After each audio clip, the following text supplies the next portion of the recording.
Qué alegría poder estar de nuevo otra vez con ustedes, ¿verdad? Dispuestos a estudiar la palabra del Señor, a ver qué quiere el Señor para nosotros, qué quiere enseñarnos en este día.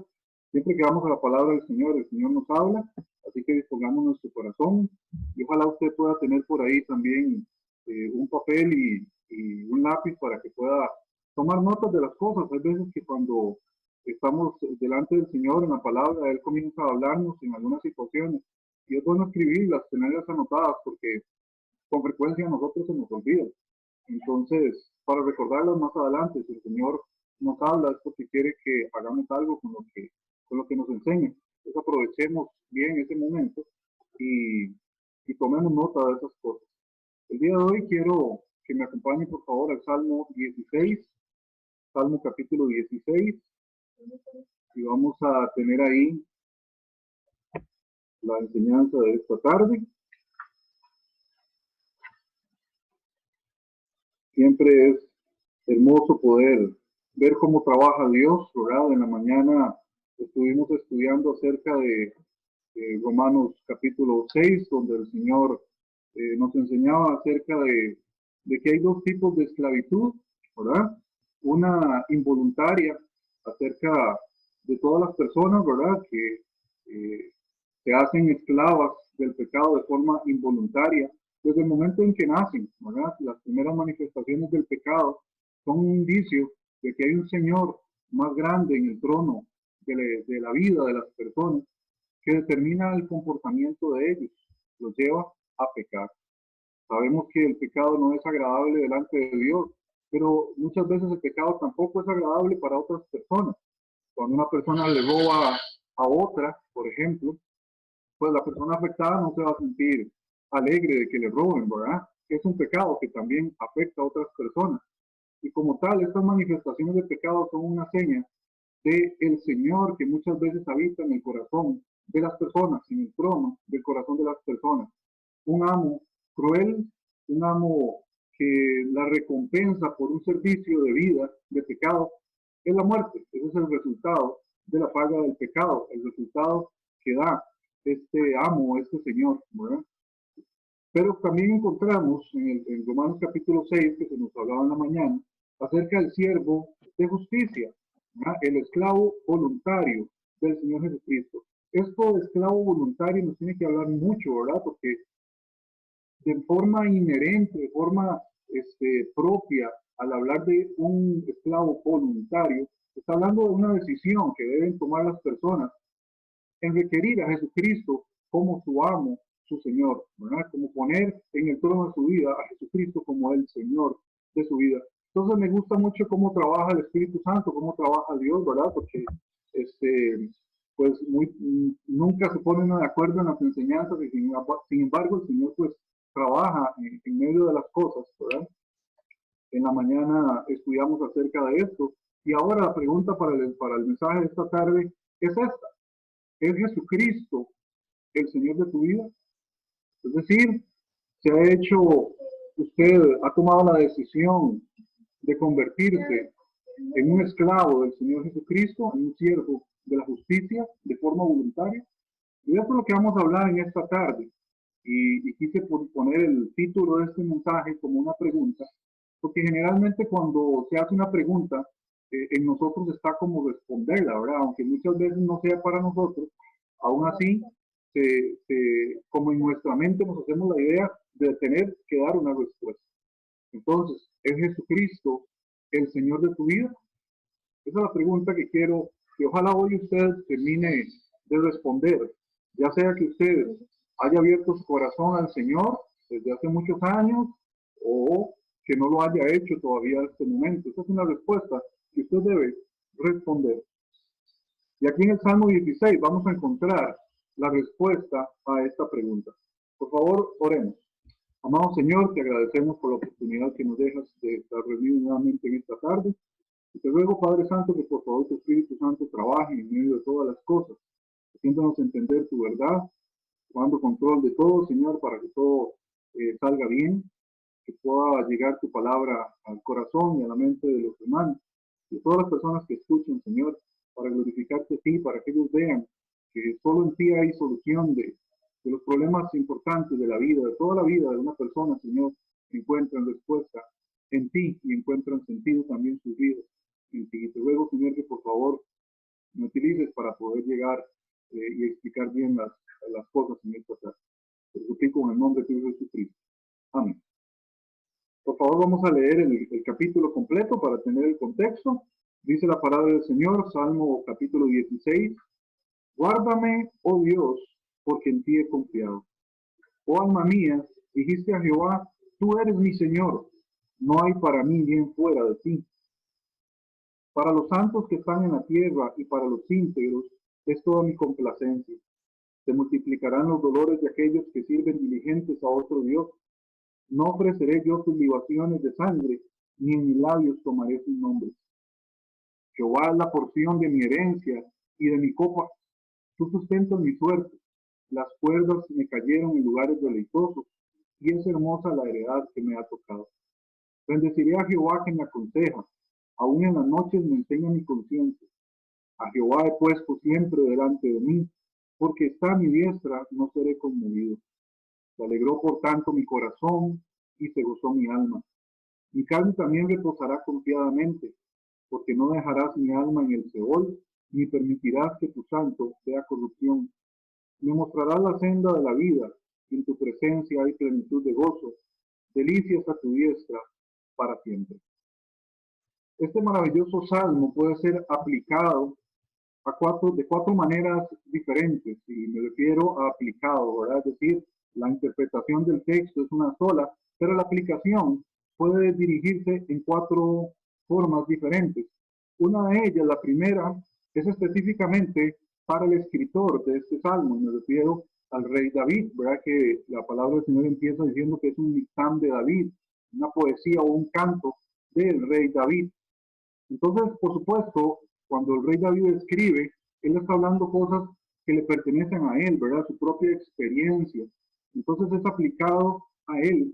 Y el Espíritu Santo, que es el autor verdadero de la palabra de Dios, ¿verdad? El que inspiró al rey David a escribir esto, pues también lo quiere compartir, ¿verdad? Con nosotros.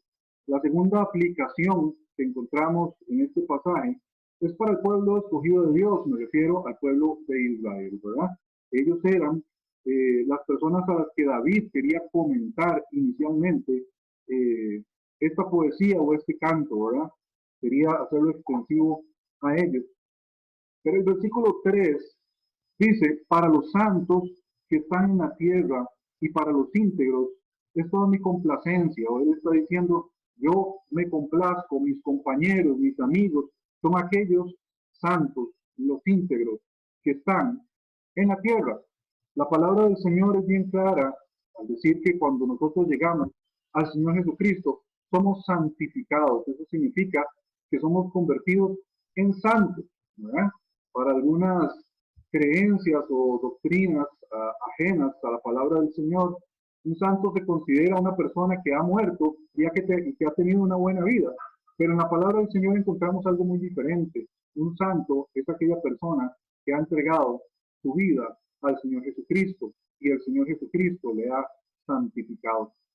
Entonces es importante entregarle nuestra vida al Señor Jesucristo para poder ser santos. Este capítulo de Salmo 16 tiene un tesoro muy grande que yo quiero compartir con ustedes hoy y que ojalá usted preste bastante atención para que no se pierda detalle de lo que vamos a estar hablando. Quiere decir que entonces la tercera aplicación de este pasaje nos involucra a nosotros, a las personas que en cualquier parte de la tierra se consideran o sean consideradas por el Señor Jesucristo como santos e íntegros, personas íntegras. Recordemos que una persona íntegra es aquella persona que practica la justicia, que tiene como modo de vida la justicia, hacer las cosas correctas, que también están especificadas en la palabra del Señor. No significa que todo el tiempo vamos a hacer cosas correctas, porque somos humanos, estamos acostumbrados a pecar y nuestra transformación va de poco a poco. Vamos siendo cambiados de las cosas malas conforme nosotros vamos estudiando más la palabra del Señor y el Espíritu Santo trabajando en nosotros. Vamos dejando todas esas cosas malas, entregándolas al Señor Jesucristo y el Señor nos va transformando. Es una transformación que se realiza desde el momento en que entregamos nuevamente nuestra vida al Señor Jesucristo. A partir de ahí comenzamos a vivir como creyentes. Entonces también es un pasaje que puede ser aplicado a nosotros, ya hablaremos más de esto.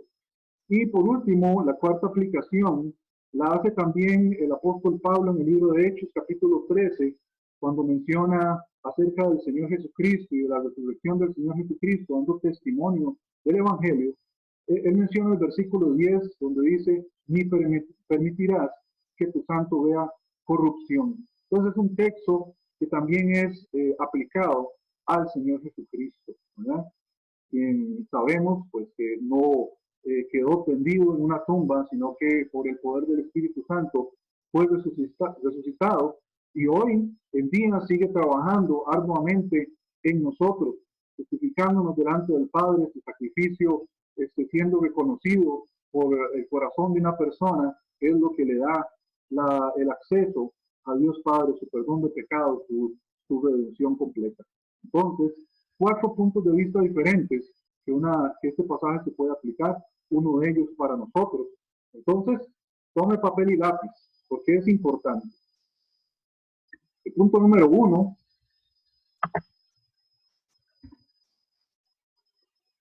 es la decisión que garantiza una herencia. Una decisión. Vea qué importante las decisiones que nosotros tomamos. Dijimos que pasar de ser esclavo del pecado a ser siervo de la justicia es una decisión voluntaria. Es una decisión que las personas deben hacer, deben considerar. Aquí en el versículo 2 del Salmo 16 vemos algo bien interesante. Dice la palabra del Señor, oh alma mía, dijiste a Jehová, tú eres mi Señor. Es una decisión, una disposición interna que el rey David nos está enseñando aquí. Vea que no dice que él pensó, ¿verdad?, de que Jehová era su Señor. Tampoco menciona que él pronunció con sus labios que Jehová era su Señor, sino que más bien habla de algo que la propia alma del rey David había dicho a Jehová. Él dice, oh alma mía. Es como él hablando con él mismo. Oh alma mía, la parte más interna de mí. Oh alma mía, dijiste a Jehová, tú eres mi Señor. Es bien interesante porque hoy en día, como ya otras veces lo hemos mencionado, podemos ir a la calle y preguntarle a la gente que si ellos creen en el Señor Jesucristo. Y la mayor parte de las personas le van a decir, sí, claro, nosotros creemos en el Señor Jesucristo, Él es mi Señor. Pero una cosa es decir que Él es mi Señor y una cosa realmente es decir, o saber, o tener la certeza de que Él sea mi Señor. Por ahí algunas personas dicen, bueno, usted dice que Jesucristo es su Señor. ¿Y qué dice Jesucristo? ¿Verdad? Porque muchas veces nosotros nos aventuramos a decir algo, pero la realidad puede ser muy diferente. Es importante ir a la palabra del Señor y encontrar en ella si realmente mi vida, mi decisión, eso que yo creo, la decisión que creo que tomé, fue realmente genuina o si estoy realmente engañado. Porque puede ser. La palabra del Señor es un espejo para nosotros que nos debe hacer ver nuestra condición. Entonces lo primero es que poner al Señor Jesucristo como Señor de nuestras vidas es una disposición interna. No es un pensamiento que se produce en base a una emoción, no es una decisión que tomo a la aventura porque estoy pasando un mal momento y he escuchado por ahí que el Señor Jesucristo nos ayuda en todas las cosas. No puede ser eso. Es una disposición interna que proviene de lo más profundo de nuestro ser, que toma la decisión y por ende impacta todo nuestro ser, inclusive nuestras acciones. Pero es una decisión que nace ahí, en el alma nuestra. No es un pensamiento, no es una corazonada, no es porque mi mejor amigo es creyente, entonces yo voy a ser creyente. No es porque mi esposa o mi esposo es creyente, y entonces yo soy creyente por eso. No es porque nací en un hogar cristiano ni nada similar. Es porque dentro de mí tomé la disposición, desde lo más profundo de mi ser, el de poner al Señor Jesucristo como Señor de mi vida. ¿Es así la disposición que usted tiene para el Señor? Vea qué interesante esta palabra, disposición. La disposición es una condición en la que se encuentra una persona después de tomar una decisión. Por ejemplo, cuando una persona toma una decisión y se le presenta algo que debe hacer, entonces él está predispuesto a actuar de cierta forma por la decisión que ha tomado. Entonces, disposición no es lo mismo que decisión. Una disposición interna indica que ya yo he tomado una decisión por Cristo y por lo tanto, todo lo que tiene que ver en mi vida, tengo una predisposición a las cosas de Dios por la decisión que tomé de él. Una frase que vamos a repetir mucho durante este mensaje es el título. Entonces le pregunto nuevamente, ¿es Jesucristo el Señor de tu vida?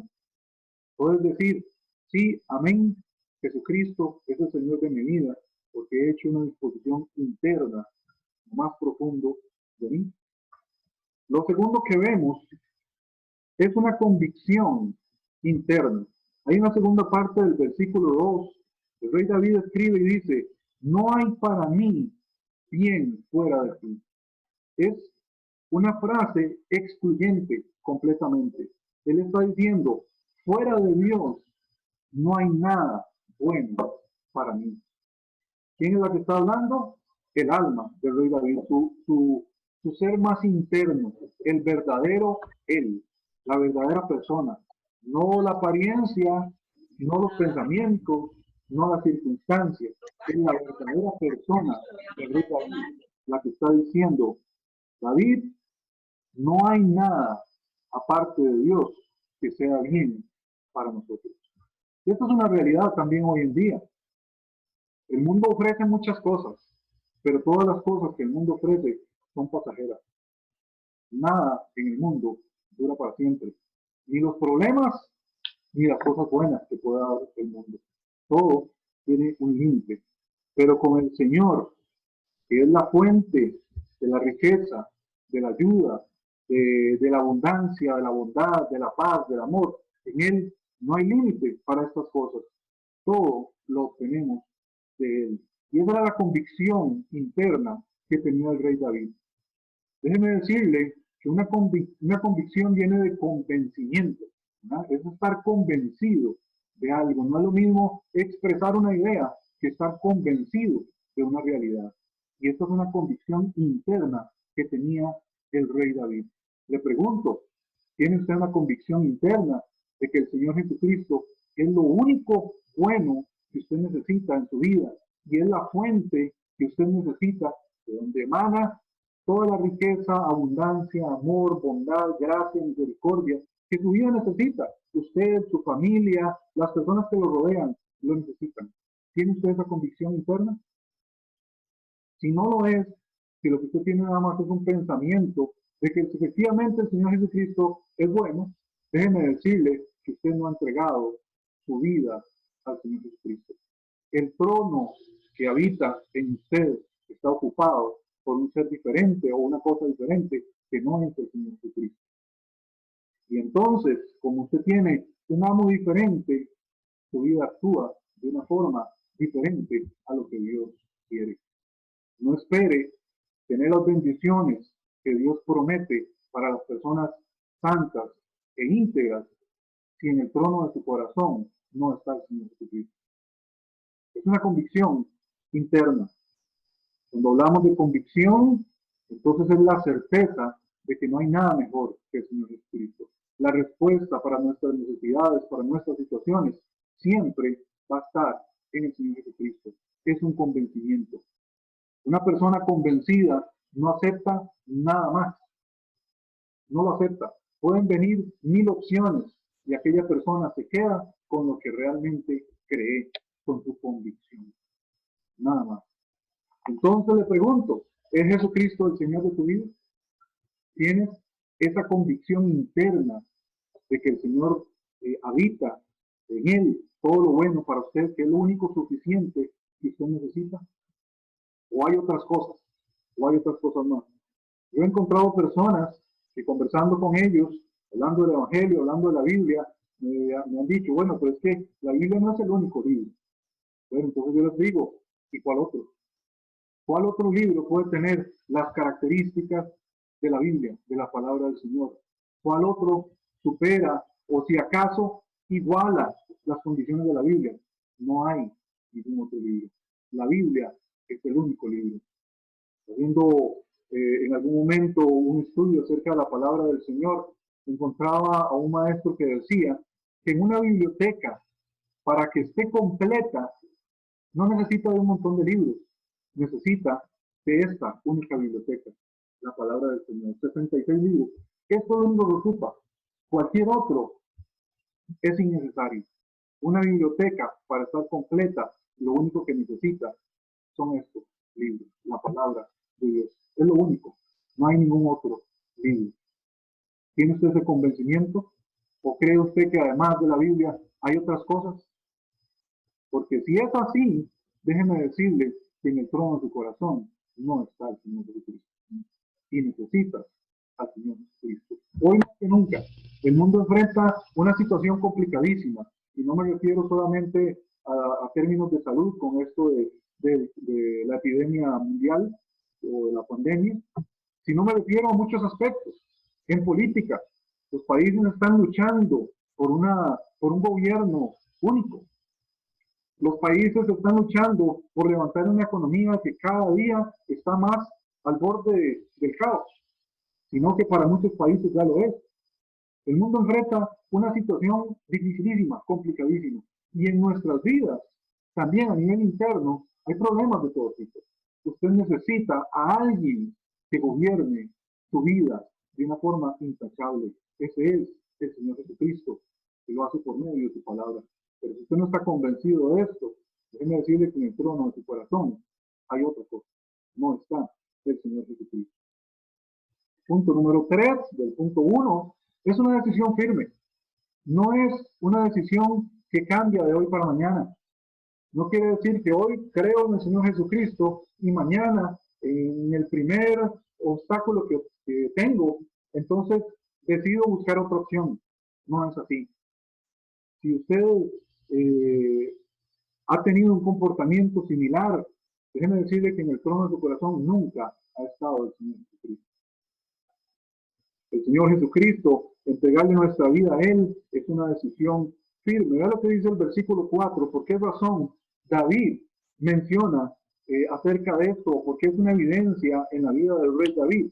Él dice, se multiplicarán los dolores de aquellos que sirven diligentes a otro Dios. Versículo 4, no ofreceré yo libaciones de sangre, es decir, adoración o alabanza, sacrificios a otros dioses, ni en mis labios tomaré sus nombres. Es una decisión firme. ¿Por qué razón lo hace el rey David? Porque él reconoce en el versículo 4 de que cualquier otro Dios, ya que aparece Dios en minúscula, quiere decir que está hablando de dioses falsos, no, ninguno tiene poder para escuchar a una persona. Ningún Dios falso tiene poder para hacer algo por una persona. No escucha, no ve, no habla, no se mueve.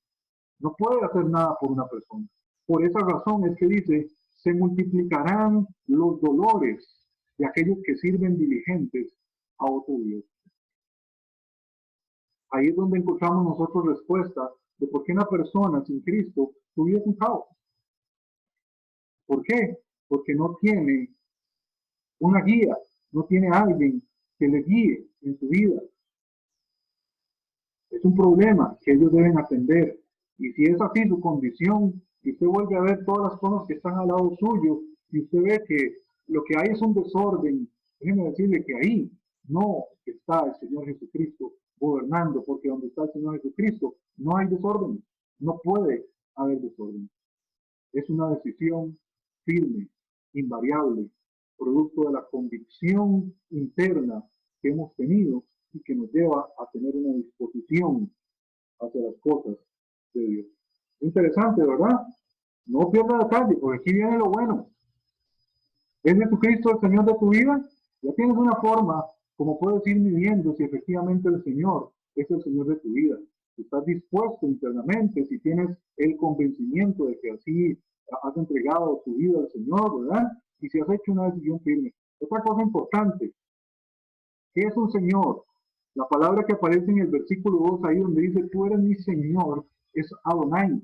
Esa es la traducción de la palabra Señor. Y Adonai se utiliza en la Biblia para hacer referencia al dueño absolutamente de todo, de nosotros, del mundo entero, de cualquier cosa. Él es el dueño absoluto. Mire, usted puede decir, eh, yo compré una casa, es mi casa, yo tengo mi casa, es mi casa, pero seguro que es suyo, porque cuando usted muera, ¿qué va a pasar con eso?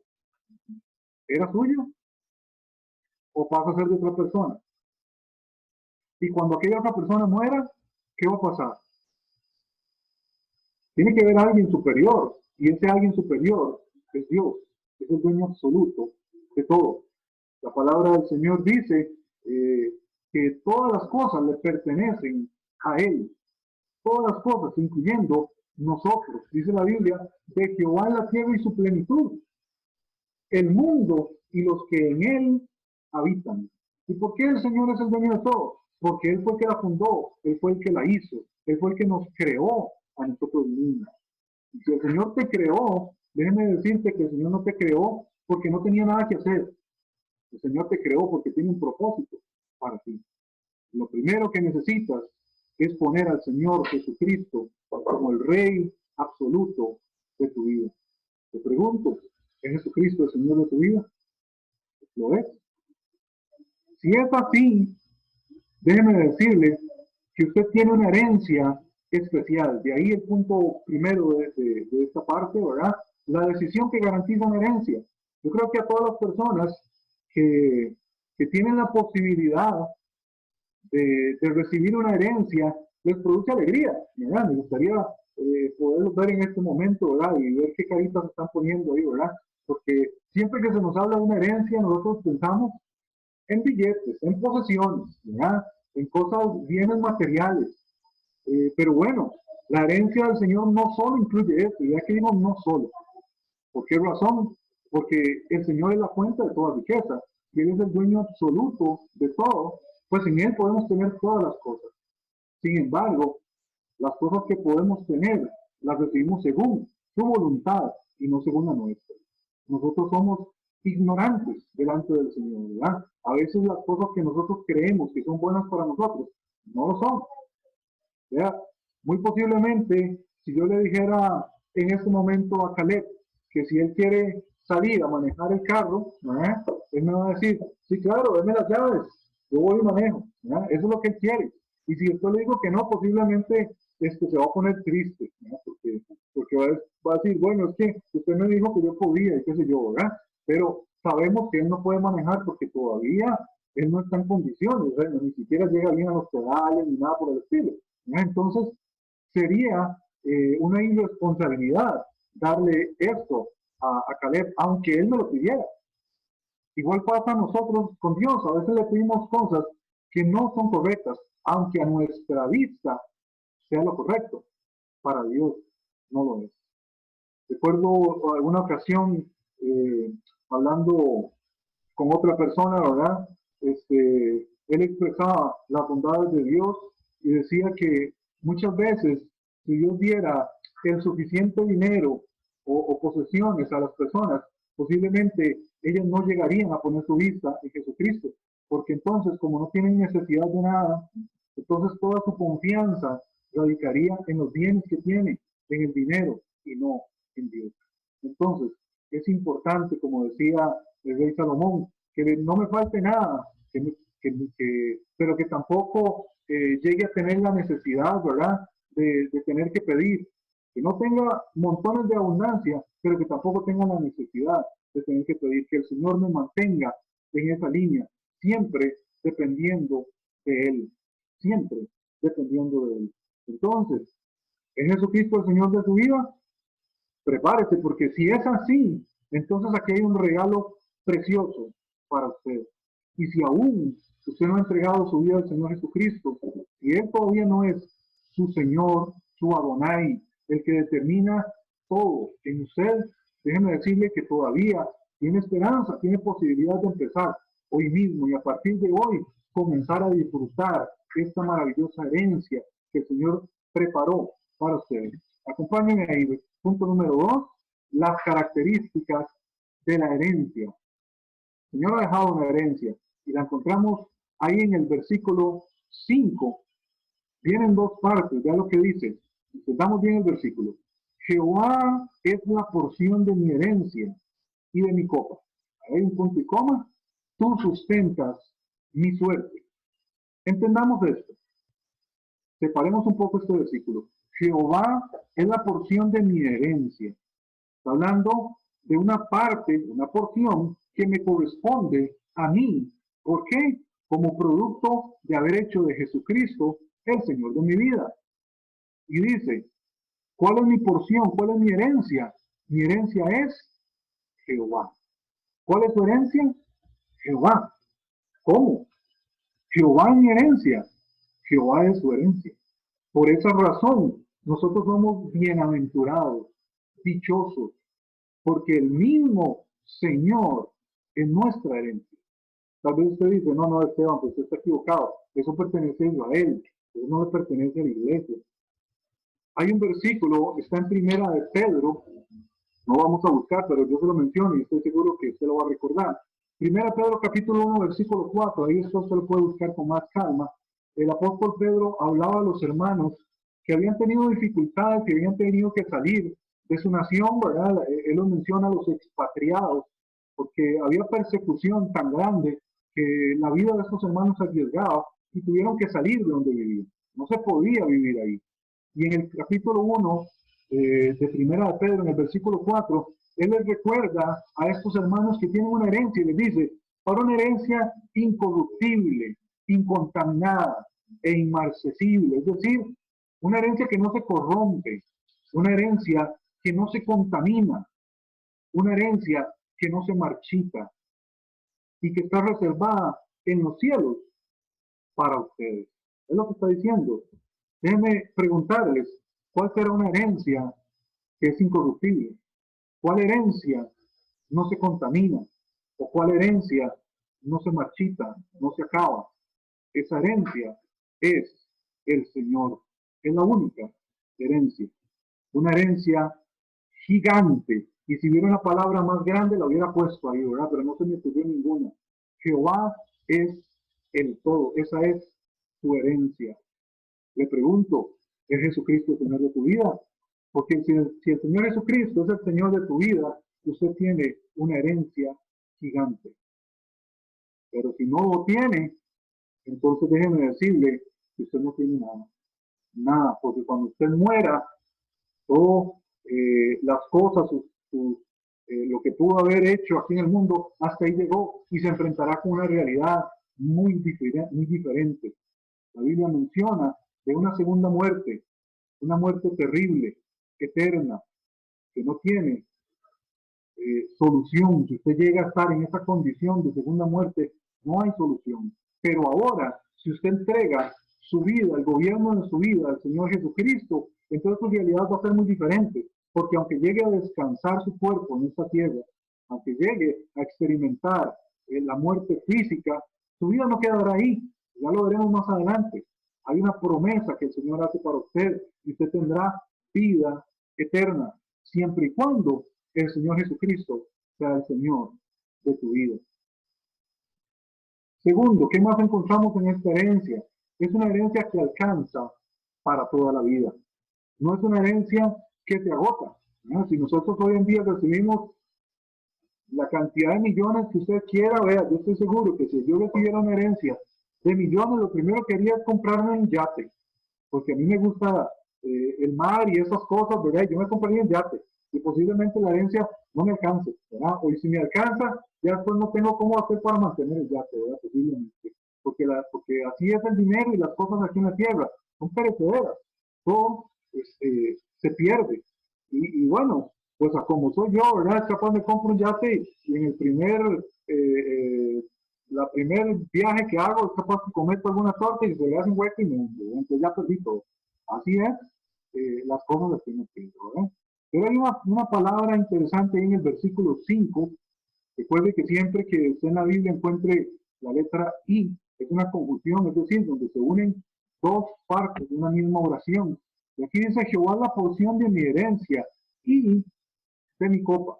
Es decir, Jehová es la porción de mi copa. La copa hace referencia a la vida de una persona, desde el momento en que nace hasta el momento en que muere. Esa es la copa, ¿verdad? No es de extrañarse, como menciona por ahí un comentarista bíblico, de que el rey David dijera en el Salmo 23 que su copa estaba rebosando. ¿Por qué? Porque Jehová era su pastor. Como Jehová era su pastor, su copa estaba rebosando, su vida estaba rebosando. Claro, él tenía a su lado la fuente de toda riqueza, de ayuda, como dijimos ahora, de gracia, de misericordia, de bondad, de todo. El Señor alcanza para toda la vida. Si usted decide de corazón, con disposición, con convicción, con firmeza, entregar su vida al Señor Jesucristo, déjeme decirle que su herencia le va a alcanzar para toda la vida. Se va a contar con la ayuda del Señor Jesucristo para toda la vida, para toda la vida. Tercero, una herencia hermosa y deliciosa. Lo que dice el versículo 6: las cuerdas me cayeron en lugares deleitosos, y es hermosa la heredad que me ha tocado. Las cuerdas hacen referencia a las experiencias que nosotros tenemos en la vida, que muchas veces las experiencias no siempre son las que más nos agraden, no siempre. Tendremos que enfrentar tarde o temprano situaciones difíciles, de angustia, de problemas, en cualquier ámbito de nuestra vida, porque mientras estemos en la carne, somos vulnerables, pero no enfrentamos las cosas solas. Y los destinos de aquella persona que ha puesto su vida y su confianza en el Señor Jesucristo, siempre Él va a trabajar a través de todas las situaciones que pasa aquella persona para garantizarle un buen fin. Es decir, todas las cosas para los que aman a Dios, que dice la palabra del Señor, son para bien. ¿Verdad? Son para bien. Aquellas personas que aman al Señor. No significa que no enfrentaremos situaciones difíciles, pero significa que el resultado de cualquier experiencia que nosotros tengamos, si es que el Señor Jesucristo es el Señor de nuestra vida, va a terminar siendo algo hermoso y delicioso. Recuerdo la experiencia que tuvo el hermano Jairo Bonilla. ¿Recuerdan cuando vino de Mozambique con, con un amigo ahí no deseado, ¿verdad? Que se enfermó gravemente de malaria, una malaria que existe pues, allá en los países africanos, y él estuvo internado. Fue una situación difícil, pero el Señor lo ayudó a salir adelante. Y bueno, pues ahí está, ¿verdad? Todavía como decimos nosotros, dando guerra, ¿verdad? Pero ya lo que interesante, cuando él estuvo hospitalizado, él pudo ganar a una persona para Cristo y hablar a otros. Hubieron otros que han dado, ¿verdad?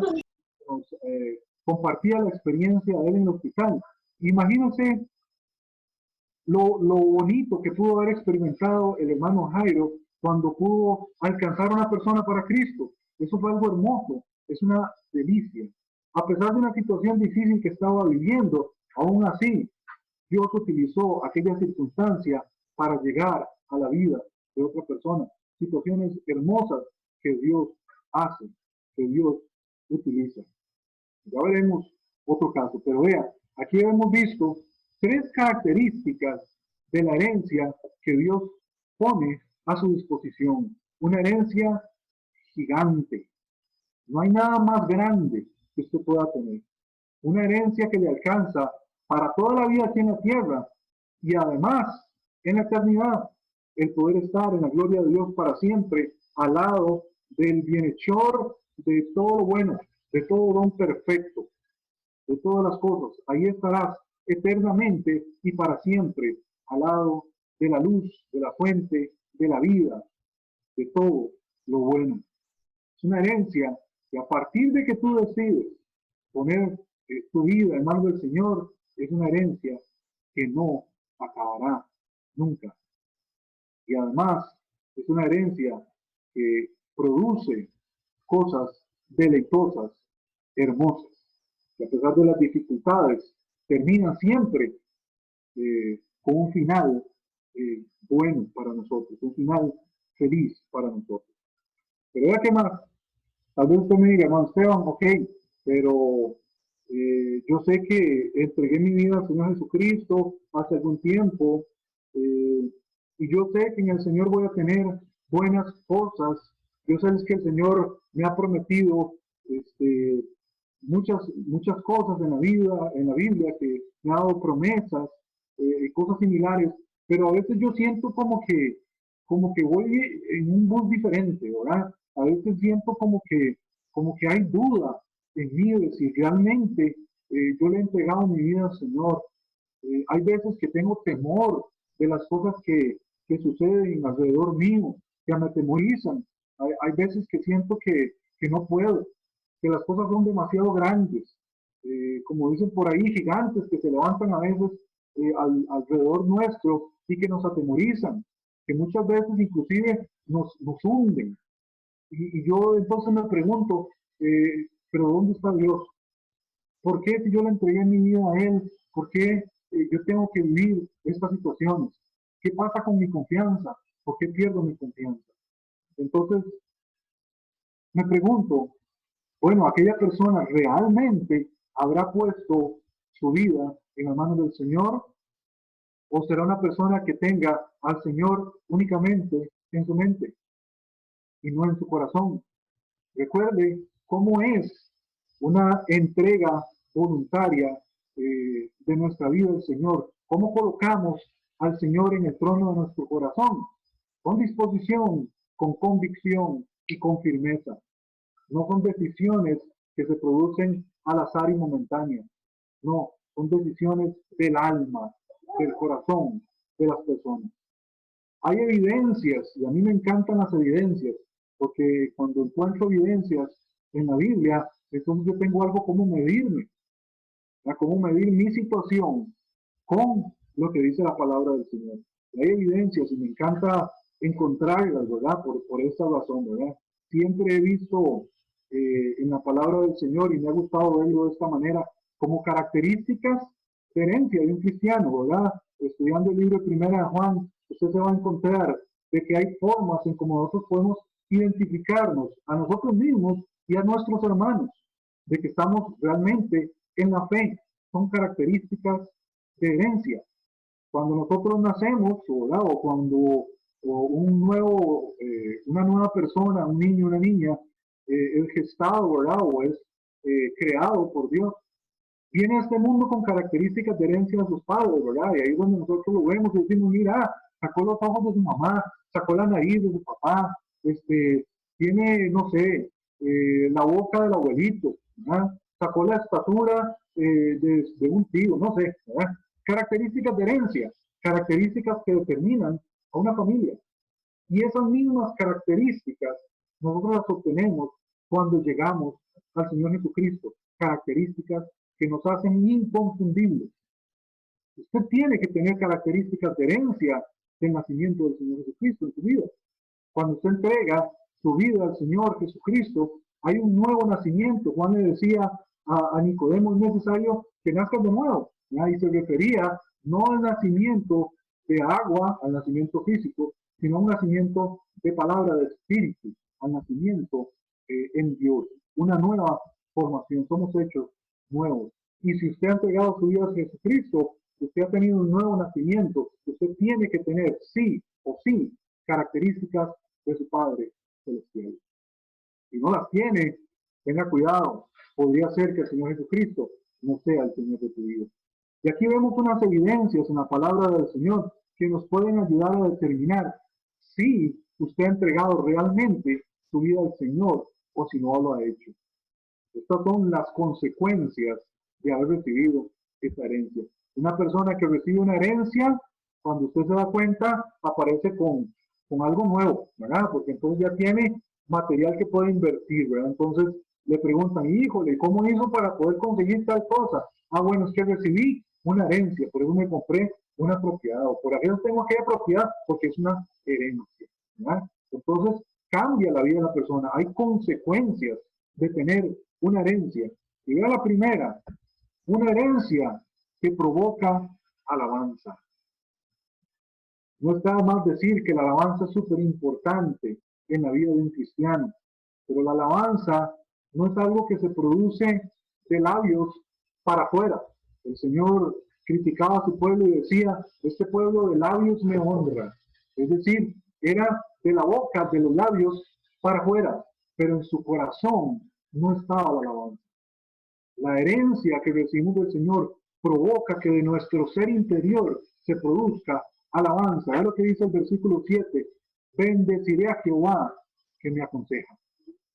Bendecir a Jehová es alabar a Dios, alabarlo por lo que Él es, por las cosas que permite que lleguen a mi vida, por las cosas que Él hace por mí, por cómo guía mi vida, por las cosas que me enseña. Por eso lo alabo, porque Dios es grande, porque Él hace misericordia y tiene misericordia para conmigo, porque cada día me perfecciona en su gracia, porque Él hace que tenga buena salud, porque aun cuando caigamos en enfermedad, si es su voluntad nos levanta, porque nos mantiene con trabajo, porque provee todas nuestras cosas, de alguna manera nos sostiene, nos da sustento, nos da abrigo. Es el Señor y por eso lo alabamos.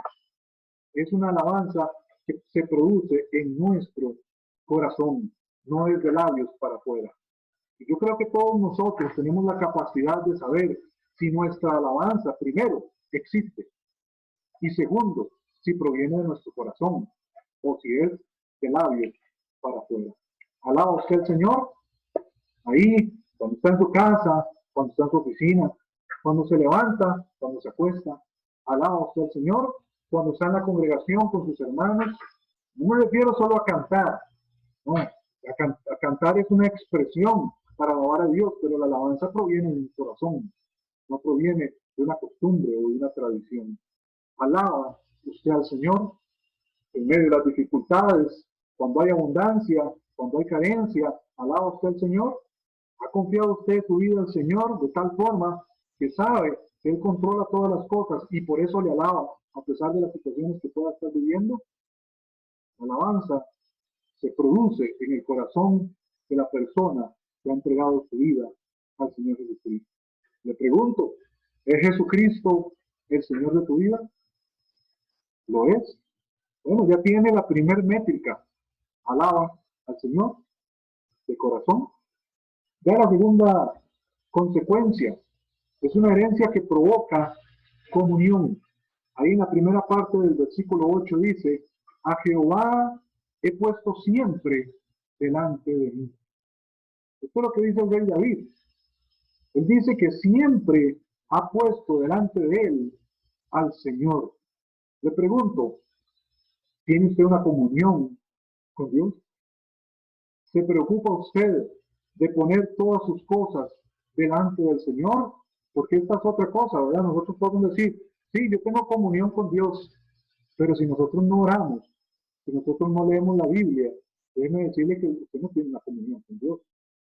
Porque usted habla con el Señor por medio de la oración y el Señor habla con usted por medio de la lectura de la palabra. Entonces, si el medio para la comunicación no está funcionando, usted no está recibiendo el mensaje de Dios. Ni tampoco Dios está escuchando su voz. La comunicación con Dios es clara en una persona que tiene una comunión con el Señor. Y esta comunión solamente puede existir para aquella persona que ha entregado a Jesucristo su vida, el trono de su corazón. De otra forma, no lo hay. Una cosa que olvidé mencionar aquí en el versículo 7, que la segunda parte del versículo 7 dice, aún en las noches me enseña mi conciencia. ¿Qué es lo que está hablando aquí el salmista, ¿verdad? O lo que trata de decir este pasaje? Bueno, recuerden que cuando nosotros abrimos nuestro corazón al Señor, nosotros tenemos entonces acceso al Padre. Antes de entregar nuestra vida al Señor, no podíamos comunicarnos con Él por el pecado que hay en nosotros. Era una barrera, un obstáculo que nos impedía llegar al trono de la gracia, llegar delante del Señor. Pero cuando entregamos nuestra vida al Señor para que Dios, por medio del Señor Jesucristo, ocupe el trono de nuestro corazón, entonces se nos otorga el Espíritu Santo de la promesa. Y el Espíritu Santo es el vínculo con Dios. Es lo que nos permite comunicarnos con Dios. Que nuestro espíritu esté ligado a Dios. A Dios solamente podemos llegar por medio del Espíritu, porque Dios es Espíritu. Él se mueve en un plano espiritual, no físico o carnal, ¿verdad? Como nosotros lo hacemos aquí en la tierra. Entonces, debemos de orar en el Espíritu, alabar en el Espíritu. Todas las cosas las debemos de hacer en el Espíritu. Es el vínculo que tenemos con Dios. Cuando aquí el salmista habla de que aún en las noches me enseña mi conciencia, es la labor del Espíritu Santo que trabaja en nosotros. ¿Ya? Si alguna vez usted ha escuchado una voz interna que le advierte de que no haga algo que sabe que está en contra de la palabra del Señor, posiblemente sea el Espíritu Santo que está hablando por medio de su conciencia. Y para nadie es un secreto que cuando nosotros nos acostamos, generalmente echamos a andar nuestra mente, ¿verdad? Y comenzamos a meditar en las escrituras, en las situaciones de nuestra vida, en los problemas que nos aquejan y buscando solución de parte de Dios. Son momentos que el Espíritu Santo utiliza para hablar a nuestra conciencia acerca de los caminos que tenemos que seguir, ¿verdad? Y eso también provoca que alabemos al Señor, porque Él nos habla a través de su palabra, a través de la palabra que hemos atesorado en nuestra mente, en nuestro corazón. Entonces, es motivo de alabanza también. Entonces, decíamos, la segunda es una herencia que provoca comunión. Y la tercera, está ahí en la segunda parte del versículo 8, es una herencia que provoca seguridad. Ya lo que dice el salmista. Porque está a mi diestra o porque está al lado mío, porque está a la par mía, no seré conmovido. Vea qué seguridad es la del rey David. Él está diciendo que por el hecho de estar a la par de Dios, a la par del Señor, entonces mi vida no será conmovida, no será afectada, no se verá perjudicada. Eso es lo que está diciendo. Es una convicción que habita en el corazón del salmista. La herencia que recibimos cuando entregamos nuestra vida al Señor Jesucristo provoca en nosotros seguridad. ¿Cómo anda el nivel de seguridad en su vida? ¿Tiene usted temor? Le pregunto, ¿será que tal vez en el trono de su corazón no está el Señor Jesucristo? ¿O tal vez usted no ha entregado completamente su vida? Aunque creo que la vida se entrega o completa o no se entrega, ¿verdad? No hay términos medios en esto. Si el Señor es el rey que gobierna tu vida, pues Él va a tener todo el trono de tu corazón, no solo una parte. Y le pregunto, ¿tiene usted esta seguridad en el Señor? Me viene a la mente lo que en algún momento hablamos acerca de los tres amigos de Daniel. ¿Los recuerda? Ananías, Misael y Azarías. Ellos tuvieron que enfrentar una situación bien difícil. Al rey Nabucodonosor se le ocurrió crear un ídolo que se había soñado, una gran imagen, y pidió que se le diera adoración. Y dice la Biblia que él hizo que los instrumentos musicales estuvieran preparados y hacer aquello un culto enorme, ¿verdad? Y que cuando la música empezara a sonar, toda la gente tenía que doblar sus rodillas y adorar aquella imagen. Pero tres hombres quedaron en pie. Ananías, Misael y Azarías. Se negaron a dar adoración y alabanza a algo que no fuera Dios. Y eso le provocó que fueran juzgados. Fueron presentados delante del rey y el rey dijo, bueno, o ustedes adoren en este momento o van a enfrentar el horno de fuego. Es decir, la muerte. Serían condenados a morir en un horno de fuego. Que dicho sea de paso, fue calentado 7 veces más de lo acostumbrado. Si con una vez ya mataba, ahora imagínense con 7, ¿verdad? 7 veces más caliente que de costumbre. Y le pregunto, ¿recuerda usted la historia?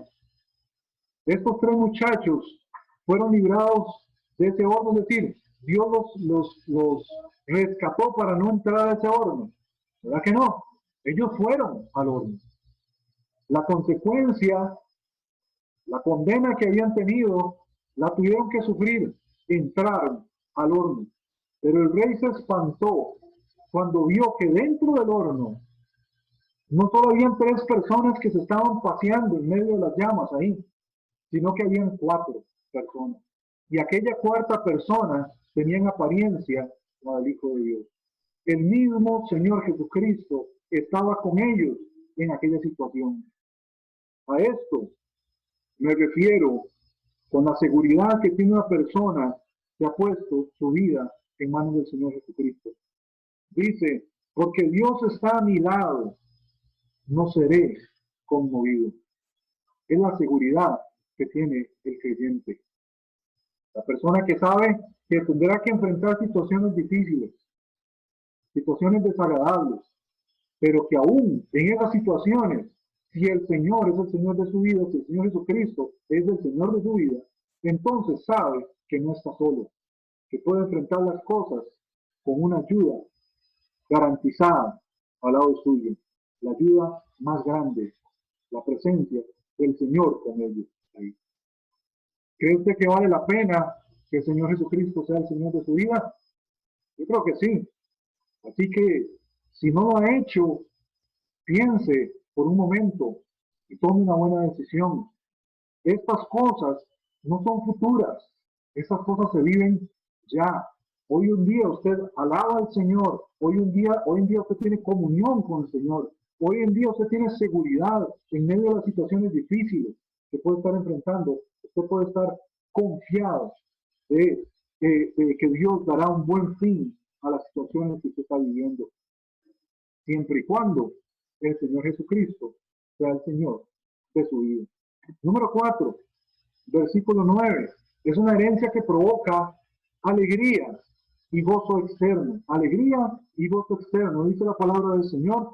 Se alegró por tanto mi corazón y se gozó mi alma. Mi carne también reposará confiadamente. Se alegró por tanto mi corazón y se gozó mi alma.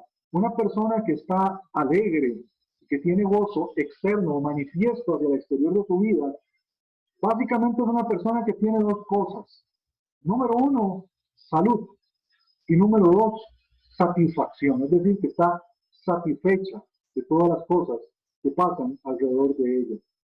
Es una persona que vive confiada. Por eso da alegría y gozo. Y le es manifiesta. Es decir, puede expresar esa alegría y ese gozo. Porque tiene salud, porque está satisfecha. Pero ¿qué pasa con una persona que está enfrentando una necesidad física, que tiene algún padecimiento de salud?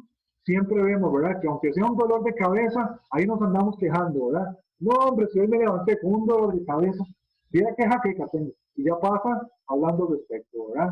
Necesito buscar una pastillita, necesito ver qué hago, ¿verdad? Y ya no está alegre. Aquella persona pierde su alegría, ¿verdad? Por un simple dolor de cabeza. Póngale usted la situación de salud que sea, siempre produce de alguna manera un descontento. Y si hablamos de estar insatisfechos en algún aspecto de nuestra vida, pues no terminamos hoy, ¿verdad?, de hablar de eso, ¿verdad?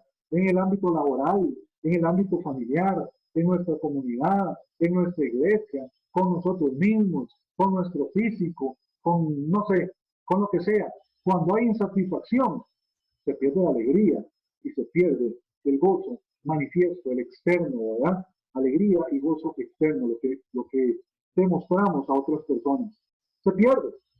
Pero aquella persona que ha puesto en Dios su confianza, que ha hecho del Señor Jesucristo el Rey en su vida, ha entregado el dominio de su vida al Señor Jesucristo, es una persona que vive alegre, porque no tiene necesidad de preocuparse por las cosas que le aquejan, porque sabe que el Señor controla todo lo que pasa alrededor suyo. El Señor lo controla. Y no digo con esto de que usted tiene que descuidarse, ¿verdad? Y no ir al médico cuando tiene necesidad, no. Sino que Dios está aún en medio de estas situaciones. Es decir, Dios trabaja para que posiblemente, si usted tiene que ser atendido, pues que el mejor médico que haya en el lugar sea el que le corresponde a usted. Que el tratamiento sea el adecuado para usted. Que las situaciones, todos los diagnósticos que le hacen, sean los adecuados para usted. El Señor trabaja de esa manera. El Señor lo hace. Por supuesto, Él tiene el poder también para sanar a una persona inmediatamente. Lo tiene que hacer. Pero muchas veces utiliza las situaciones para otros propósitos, como en el caso del hermano Jairo Bonilla. Fue necesario que el hermano Jairo Bonilla fuera al hospital, ahí creo que fue en San Juan de Dios. Sí, fue necesario, porque de esa manera una persona pudo conocer de Cristo, y posiblemente más de una pudo conocer de Cristo. Fue necesario. El Señor pudo haberlo sanado de la noche a la mañana, pero fue necesario padecer esa situación para que una persona conociera de Cristo. No piense usted ni por un momento de que las cosas que pasan alrededor suyo son casualidad. Las casualidades no existen. No existen. Para una persona que el Señor Jesucristo gobierna su vida, no hay casualidades. Todas las cosas tienen un propósito. Y por eso la persona que ha puesto en Dios su confianza es una persona alegre y gozosa, porque el Señor vela por sus necesidades, por sus sufrimientos, por las cosas que tiene. No garantiza, por supuesto, que usted no va a llegar a experimentar la muerte. Pues si el Señor no viene, usted y yo tendremos que morir, tendremos que descansar. Es lo que dice la segunda parte del versículo 9. Dice, mi carne también reposará confiadamente. Pero vea qué diferencia. Dice que mi carne reposará, pero lo hará confiadamente. Y además habla del reposo, que es tranquilidad, estar tranquilo. No es lo mismo la muerte de una persona sin Cristo que la muerte de una persona con Cristo. Generalmente, según mi experiencia, lo que yo he vivido, cuando una persona muere y no está Cristo de por medio, aquello es un caos, es un dolor. Hay lágrimas de dolor por todo lado, se hacen alborotos, inclusive ahí en la propia el cementerio, ¿verdad? Las familias se pelean y hay montones de situaciones dificilísimas. Pero cuando hay una persona que muere en Cristo, generalmente hay fiesta. Y no piense usted que es burla ni nada por el estilo, no, no se extrañe. Los cristianos somos así de raros. Hay fiesta, porque sabemos que aquella persona que nosotros amamos, primero, no la dejaremos de ver, sino que en algún momento nos volveremos a reunir con ella. Y después, que aquella persona está logrando llegar al momento clave, donde se cumplirán muchas de las promesas que tuvo, donde podrá experimentar ya en su propia vida, con sus propios ojos espirituales, el estar al lado del Señor. Reposará por un momento, pero hay una garantía que más adelante aquella persona tendrá, y es la resurrección. El Señor no lo va a dejar ahí eternamente. Y esto es lo que habla el segundo punto, el punto número 5. Una herencia que provoca esperanza. Hay esperanza para la persona que ha entregado su vida al Señor Jesucristo, pero no hay esperanza para las personas que en aquel trono tienen a un Dios falso, tienen a otra cosa que no es el Señor Jesucristo. Dice el versículo 10, porque no dejarás mi alma en el Seol, ni permitirás que tu santo vea corrupción. El Seol es el mundo de los muertos, eso es lo que la traducción de la palabra Seol, el mundo de los muertos. Una persona que muere según la creencia antigua, iba a un lugar donde estaban todas las personas que habían muerto y esperando a ver cuál sería el destino de sus vidas. Eso es lo que se creía en la antigüedad, ¿verdad? Y le llamaban a este lugar el Seol, el mundo de los muertos. Y aquí David escribe, inspirado por el Espíritu Santo, es decir, el mismo Espíritu Santo nos está diciendo que no dejará nuestra vida, nuestra alma, ahí, en el lugar de los muertos, en la sepultura, sino que hay una garantía para nosotros. Primera de Tesalonicenses capítulo 4, versículo 16, nos habla de eso. Dice, porque el Señor mismo con voz de mando, con voz de arcángel y con trompeta de Dios, descenderá del cielo y los muertos en Cristo, aquellas personas que han puesto a Jesucristo como Rey en su vida, han entregado su vida a Él, dice, y los muertos en Cristo resucitarán primero. Una persona que ha entregado su vida al Señor Jesucristo tiene esperanza. Vivirá eternamente, aunque tenga que reposar por algún tiempo puesta su vida en el Seol. Sin duda, el Señor, si le pertenecemos a Él, no nos va a dejar ahí. Él va a velar por nuestra vida. Recuerde que el Señor no solo tiene poder para trabajar con nosotros aquí en la tierra, sino que su poder trasciende incluso los límites terrenales. En el mundo espiritual, el Señor sigue siendo Dios y sigue teniendo poder para trabajar y para actuar y para someter todas las cosas a su voluntad. Entonces hay esperanza. Número 6, una herencia que provoca dirección. Ya casi terminamos. Una herencia que provoca dirección. Ya lo que dice el versículo 11. Me mostrarás la senda de la vida. Lo primero que se menciona. Me mostrarás la senda de la vida. Es como si tuviéramos un mapa. Vaya midiendo su vida. Con estas características que vamos mencionando, usted puede saber si realmente ha entregado su corazón al Señor o si no lo ha hecho. Preste atención. Me mostrará la senda de la vida. Es como si tuviéramos un mapa en el donde se va marcando la ruta en la que nosotros tenemos que caminar. ¿Usted piensa que Waze es algo nuevo? Déjeme decirle que no. Salomón decía que bajo el cielo no hay nada, debajo del sol no hay nada nuevo, ¿verdad? Waze no es algo nuevo, ya el Señor lo tenía aquí, vea. Mostrará la senda de la vida, el camino que usted debe seguir. El Señor se lo va indicando paso a paso. Por eso es que las personas que creemos en Cristo sabemos y reconocemos que nuestras vidas van a cambiar, ¿verdad? Para bien.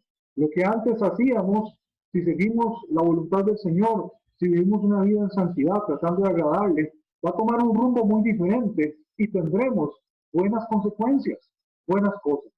Recuerdan, una vida de injusticia trae destrucción, sufrimiento. Una vida de justicia trae paz, trae comunión, trae abundancia. Una vida abundante traerá para nosotros.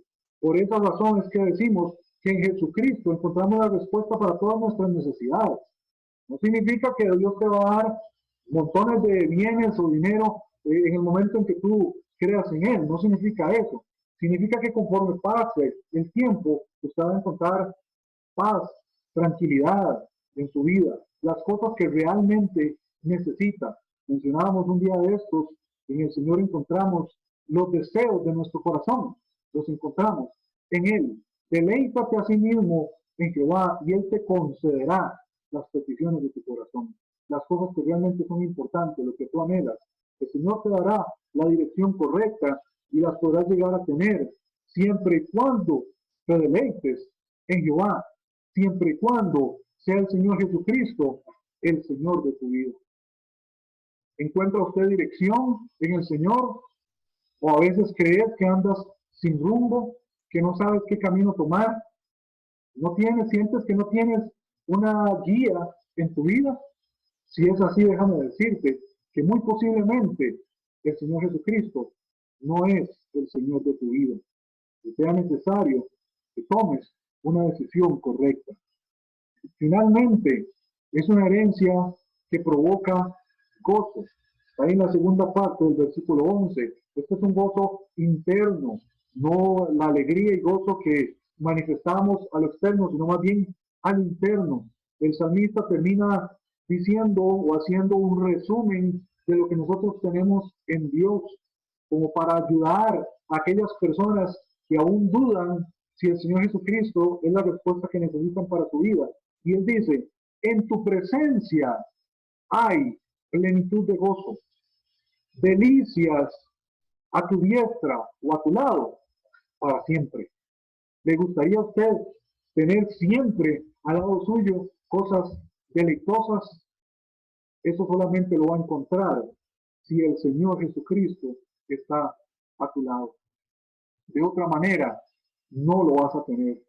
El Señor decía en su palabra, en el mundo tendrás aflicción, pero tengan confianza, confíen, porque yo he vencido al mundo. Donde puedes tener cosas deleitosas, delicias, gozo, abundancia, paz, tranquilidad, toda la ayuda que pueda tener o que pueda requerir solamente en el Señor Jesucristo. No hay otro lugar. Por eso, amado hermano, amado hermana, si todavía crees que no has tomado la decisión definitiva, yo le recomiendo y le pido con todo mi corazón de que deje de estar jugando a ser cristiano y que sea un cristiano genuino.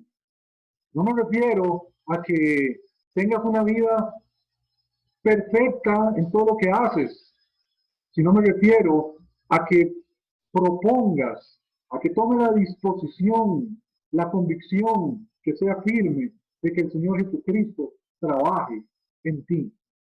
Ciertamente nosotros no vamos a ser perfectos de la noche a la mañana. Es más, mientras estemos en esta carne, nunca vamos a ser perfectos. Seremos perfeccionados cuando el Señor nos dé un cuerpo glorificado, cuando nos resucite, cuando Él venga en gloria, cuando nos lleve ante Él, ¿verdad?